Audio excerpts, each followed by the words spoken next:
You know that moment when you finally pay off your mortgage and expect your life to completely transform. Maybe you've imagined having all this extra cash every month, finally being able to breathe, upgrade your lifestyle, build real wealth. But then something weird happens. The payment disappears from your account and everything feels exactly the same. Your stress level hasn't changed. Your financial security doesn't feel any different. You're making the same decisions you made before, just with a slightly bigger number in your checking account that somehow evaporates anyway. This is the part nobody warns you about when you're grinding toward that final mortgage payment. The money shows up, but the transformation doesn't. And if you don't understand why this happens, you'll waste what might be the single biggest financial opportunity of your entire life. Let me show you what's really going on here, because the mortgage payoff itself isn't the breakthrough. What you do in the first 90 days after that payment vanishes determines whether you actually build wealth or just inflate your lifestyle until you're back where you started. The average mortgage payment in America right now sits around $2,100 monthly. That's $25,000 annually that just became available. For most people, that's equivalent to getting a massive raise without changing jobs, without working harder, without doing anything except existing in a house you already own. But here's where it gets interesting. Studies on lottery winners and people who receive sudden windfalls show that within 5 years, most of them are in the exact same financial position they were before the money arrived. Sometimes worse. The cash didn't change their decision-making patterns. It just gave them more resources to make the same mistakes at a larger scale. Your mortgage payoff is a controlled version of this phenomenon. You're not getting $1 million dropped in your lap, but you are getting a significant monthly increase in available cash. And your brain is about to do something predictable and destructive with it unless you intervene immediately. What typically happens is lifestyle creep in slow motion. That $2,100 doesn't feel like $2,100 when it's just sitting in your account. Your brain doesn't process it as this massive opportunity. It processes it as slightly more comfortable finances. So you start making tiny adjustments that feel insignificant in the moment. Maybe you upgrade your car because you've been driving the same one for years and you deserve something nicer. Perhaps you finally renovate the kitchen you've been complaining about. You take that vacation you've been putting off. You eat out more frequently because cooking feels like a burden you shouldn't have to carry anymore.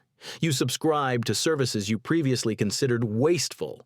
None of these decisions feel reckless when you're making them. They feel reasonable, justified even. You worked hard for decades. You deserve to enjoy the fruits of your labor, and that's the trap. Within 6 months, most people who pay off their mortgages have unconsciously allocated that entire payment to lifestyle improvements that don't build wealth, don't create security, and don't actually change their financial trajectory. They're comfortable, sure.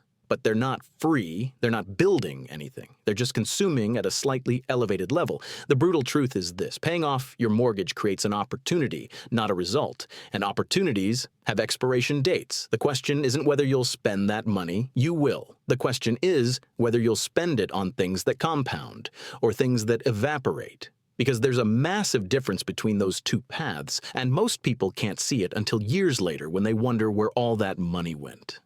Let me show you what the compounding path actually looks like with real numbers, because this is where theory becomes transformative. That $2,100 monthly mortgage payment you just eliminated represents $25,200 annually. If you redirect that exact amount into a basic index fund averaging 8% returns, you're looking at some genuinely shocking numbers.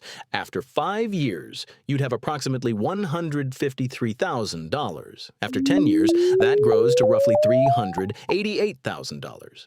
After 15 years, you're approaching $700,000. Same money you were already spending, same monthly commitment, completely different outcome. But most people never run these calculations. They don't see the opportunity cost of lifestyle inflation.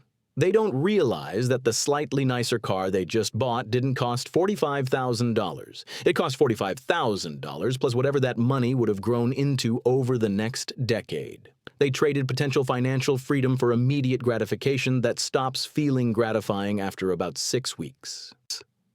Now here's the part that changes everything. You don't have to invest the entire amount. You don't have to live like a monk just because your mortgage is gone. The strategy that actually works is splitting that payment into 3 distinct buckets that serve different purposes. First bucket, 50% goes directly into investments. That's $1,050 monthly building wealth you'll never touch until retirement. It's automated, invisible, completely removed from your daily decision-making. Second bucket, 30% goes into your lifestyle. That's $630 you can spend guilt-free on whatever improves your quality of life. Better food, more travel, nicer clothes, whatever matters to you, this prevents the deprivation mentality that causes people to eventually blow everything. Third bucket, 20% builds your emergency fund until you hit 6 months of expenses, then shifts to additional investing or specific goals. That's $420 creating security and flexibility. This approach works because it satisfies multiple psychological needs simultaneously. You're building wealth, you're enjoying life, and you're creating safety. None of these goals compete with each other. They coexist in a system that's sustainable long-term. The people who successfully navigate this transition understand something crucial. The mortgage payoff isn't the finish line. It's the starting gun. Your financial life doesn't end when the house is paid off. It transforms into something with exponentially more potential. You've spent decades building equity in one asset. Now you can spend decades building wealth across multiple assets while actually enjoying the process. Most people waste this moment because they never had a plan for what comes after. They assumed paying off the house was the goal itself. It's not. The goal is financial freedom. And the paid-off house is just the foundation that makes everything else possible.